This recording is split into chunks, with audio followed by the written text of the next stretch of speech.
Vamos lá, direto ao ponto. Bem-vindos à nossa análise de hoje, onde a gente vai construir algo realmente fascinante, uma resiliência mental absolutamente inabalável. E nós vamos fazer isso usando ferramentas filosóficas que sobreviveram a mais de 2000 anos de história. Hoje a gente vai mergulhar nas mentes dos antigos estoicos para entender como eles erguiam o que chamavam de a cidadela interior. Basicamente, uma fortaleza impenetrável dentro da própria mente. Mas para começar, vale a pena a gente se fazer uma pergunta super honesta. Afinal, qual é o grande objetivo da vida? E não estamos falando sobre os planos para o próximo fim de semana ou como pagar as contas no fim do mês. É sobre o objetivo maior mesmo. Sabe, sem um norte muito claro, o caos do mundo moderno simplesmente assume o controle. Se nosso foco for apenas status, aquela riqueza passageira, ou simplesmente tentar evitar qualquer desconforto a todo custo, a mente fica completamente vulnerável. Vulnerável à ansiedade, à frustração e a desejos que não levam a lugar nenhum. E é exatamente aí que essa sabedoria antiga entra para salvar a pátria. E olha só que frase impactante do Sêneca que ilustra muito bem o nosso foco de hoje. Ele foi um dos maiores nomes do estoicismo e nos entregou a planta baixa para resolver esse problema. A sacada estoica contra essa vulnerabilidade emocional não é engolir o choro ou suprimir as emoções. A ideia é construir a cidadela interior, um verdadeiro santuário mental que, quando está bem estruturado, literalmente rouba das coisas ruins a capacidade de nos destruir. Ou seja, em vez de tentar controlar um mundo que é totalmente incontrolável lá fora, a gente constrói uma defesa perfeita aqui dentro. E para erguer essa cidadela hoje, nosso roteiro é o seguinte. Primeiro, a cidadela interior. Depois, o triângulo da felicidade. Em seguida, a dicotomia do controle. Passo 4, o arsenal psicológico. E para fechar, o estudante eterno. Bora lá? Número 1. A cidadela interior, o santuário da mente. A gente começa pela fundação com uma metáfora fantástica do Sêneca. Ele diz que nenhuma árvore consegue criar raízes fortes e robustas, a não ser que enfrente ventos muito fortes. É exatamente o fato de ser sacudida pelas ventanias que faz a árvore se agarrar mais forte na terra. Árvores fracas são aquelas que crescem naquele vale ensolarado e super protegido. Então, a chuva e o vento das dificuldades da vida são, na verdade, a nossa grande vantagem para construir as bases da nossa cidadela. E essa fundação começa com um termo que parece meio estranho à primeira vista: eudaimonia. Se a gente quebrar a palavra, eu significa bom e daimon é o nosso espírito interior, aquela nossa centelha divina. Para os estoicos, o objetivo supremo da vida não é essa felicidade superficial de capa de revista. É a eudaimonia, significa florescer, é viver em harmonia total com o nosso eu ideal, a nossa versão mais elevada. Quando as nossas ações do dia a dia entram em sintonia com essa melhor versão, a gente prospera e, como bônus, nos sentimos verdadeiramente felizes.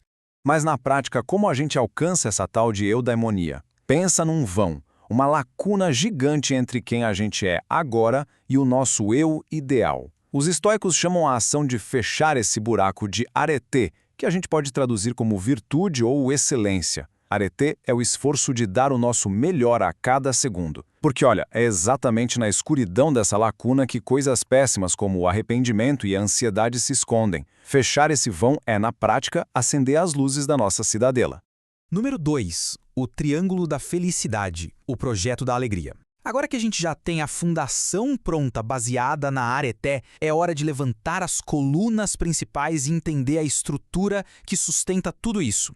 Imagina um triângulo. Bem no centro dele está a eudaimonia, aquela vida que flui com facilidade e propósito. Para manter isso protegido, a gente precisa dos 3 cantos do triângulo bem firmes. O primeiro canto é viver com areté, que é agir como a nossa melhor versão o tempo todo. O segundo é focar no que controlamos, deixando o resto para lá. E o terceiro canto, lá no topo, é assumir a responsabilidade, entendendo que o que é bom ou ruim vem da forma como a gente interpreta o mundo, e não dos fatos em si. Só que, claro, tem um baita vilão nessa história toda querendo derrubar o nosso triângulo, as emoções negativas. Imagina aquele pico de raiva irracional ou aquele pânico absurdo como um lobo interior muito violento. Se a gente soltar a coleira, ele nos arrasta para longe de qualquer pensamento racional. E veja bem, o estoicismo não é sobre virar um robô sem sentimentos, nada disso. É sobre ouvir esse lobo rosnar, entender que ele é forte, mas simplesmente decidir que não vamos seguir os passos dele. A gente doma o lobo para garantir que ele não destrua o nosso santuário de dentro para fora. Número 3. A dicotomia do controle, construindo os muros. Como a gente levanta as paredes dessa cidadela para barrar o caos do mundo? É aqui que entra a ferramenta mais fantástica de toda essa filosofia antiga: O filósofo Epiteto mandou a real sobre isso e dividiu a vida em 3 caixinhas. A primeira caixinha tem as coisas sobre as quais a gente tem controle absoluto. Nossos valores, nosso caráter, nossas escolhas. A segunda caixinha tem as coisas que a gente tem 0 controle. O clima, o que já passou, a opinião dos outros. E a terceira tem o que a gente tem só um pouco de controle, como a nossa saúde ou a nossa carreira. O grande segredo, gastar energia com a caixinha do 0 controle é lutar contra a realidade, é inútil. É como querer brigar com o sol porque ele tá quente. Mas e aquela terceira caixinha, a do controle parcial? É aqui que a mágica acontece. Imagine uma partida de tênis. Se o seu objetivo for apenas vencer o jogo, isso é um objetivo externo. Você pode perder porque torceu o pé ou porque o outro cara jogou melhor. Fim da linha para sua paz de espírito. Agora, se você muda a meta para jogar com o máximo da sua habilidade, isso vira um objetivo interno. Você controla o seu esforço 100% e, fazendo isso, a sua mente continua tranquila e blindada, pouco importando o que diz o placar no final. E isso casa perfeitamente com a ideia de focar naquilo que está ao nosso alcance. Pensa na clássica analogia do arqueiro estoico. O arqueiro treina pesado, afia a flecha, mira com perfeição. Até soltar a corda do arco, o controle é todo dele. Mas depois que a flecha voa, meu amigo, um vento do nada pode mudar tudo. Para o arqueiro estoico, acertar no meio do alvo é legal, é uma preferência. Mas a verdadeira vitória, o sucesso moral, está no fato de ter atirado da melhor forma possível. O que rola depois da flecha solta, a gente simplesmente entrega para o destino. Número 4, o arsenal psicológico, equipando as defesas. Porque, convenhamos, não adianta ter muros super altos se os guardas da muralha estão dormindo, né? Essa parte é incrivelmente prática. São armas psicológicas reais para a gente defender a nossa paz mental no dia a dia. E a primeira arma é até meio contraintuitiva. Eles chamam de visualização negativa.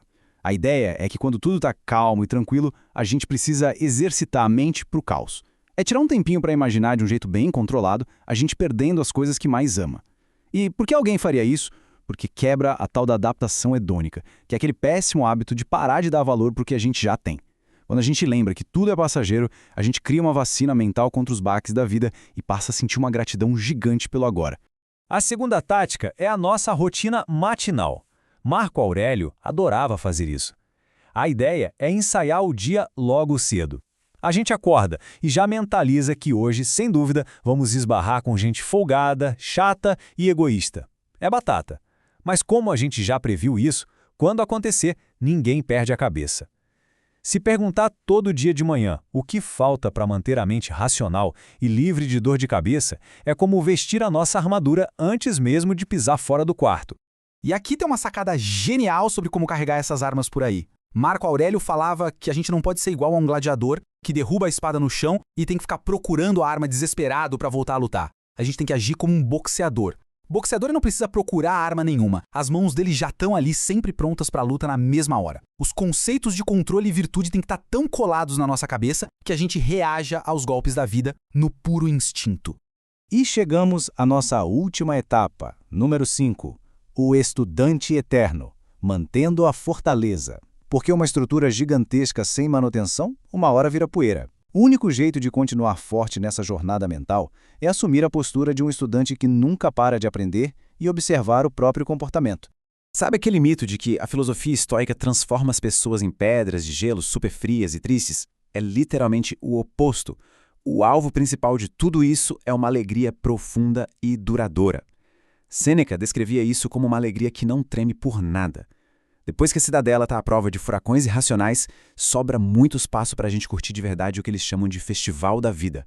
A gente ama, aproveita a companhia das pessoas, ri muito, mas o pulo do gato é, a gente faz isso sem se tornar refém ou escravo de nada disso.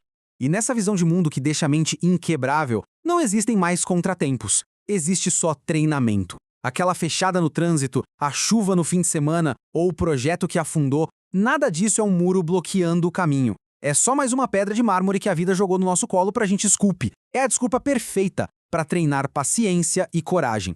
O que antes parecia estar no meio do caminho, agora passa a ser exatamente o caminho. Então, para fechar essa nossa análise de hoje, fica aqui uma provocação para a gente refletir. A vida, com certeza absoluta, vai dar um soco forte na gente em algum momento. Não é uma questão de se vai acontecer, mas de quando. E quando esse dia chegar, a nossa cidadela interior vai estar lá, firme e forte? Os nossos punhos vão estar levantados e prontos como os do boxeador? Vale lembrar que os tijolos para construir essa paz inabalável sempre estiveram à nossa disposição. Tudo se resume ao que a gente vai escolher fazer com eles a partir de agora. Muito obrigado por acompanhar mais esse estudo com a gente e vamos continuar erguendo as nossas fortalezas.